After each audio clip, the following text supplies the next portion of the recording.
Hello, third graders. Let's talk about what is a fraction. Well, according to this chart in front of us, a fraction is a number that expresses or shows equal parts of a whole object or set of objects. What does that really mean? Basically, a fraction means part to a whole. Part to a whole. It means you have a whole of something, but then it's divided up into equal parts. And we show this fraction with a line in between, and the part is on top and the whole is on the bottom. Now I want us to focus more today on the different parts of a fraction.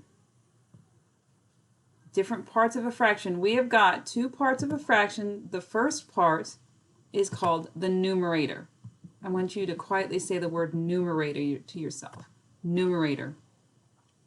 The numerator is the number on top of a fraction. And it's how many fraction pieces you have, the pieces that you are considering out of the whole fraction. Okay? The bottom part of a fraction is called denominator. Quietly say the word denominator to yourself. Now the denominator, he is very special. The denominator is what destroys, I'm going to make a hammer, he destroys something into different parts, but he's a very neat denominator. He will destroy something into equal parts. Let's say you have a mirror. The denominator will come along and he will destroy that mirror. The denominator is the destroyer. He breaks it up, but he will break that mirror up into equal pieces. It's very important that you remember that fractions are equal pieces. If they are not equal, it's not a fraction. It's just a hot mess. Okay? Another way to remember that the denominator is at the bottom is that we have D for down. D for denominator, D for downstairs.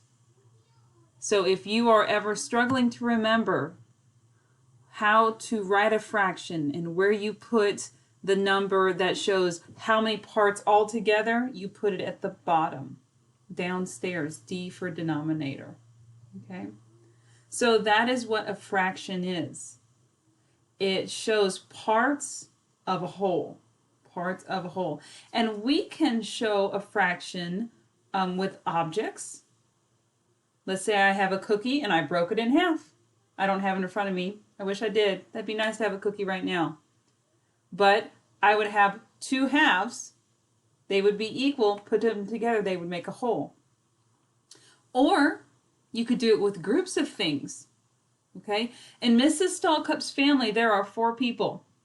There are 4 people. So let's write a fraction with that. I'm going to make my denominator a 4 because that's how many pieces there are in my family. 4 people. Okay? There's Mr. Stallcup, Mrs. Stallcup, Sophie, and Maggie. However, Mr. Stallcup is the only boy. So he is the one person in our family out of 4 people that is a boy. So what would I put as my numerator? I would put a 1, because he is a boy. Now, on the other hand, let's say we were talking about how many girls there are in my family.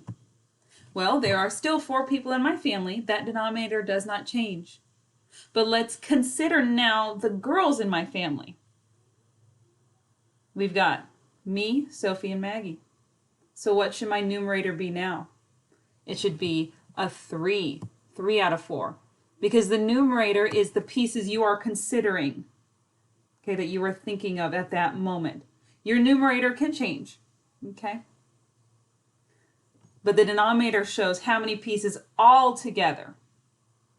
Did you see how my family, the amount of people in my family did not change? But my numerator changed based on what I was considering at that moment.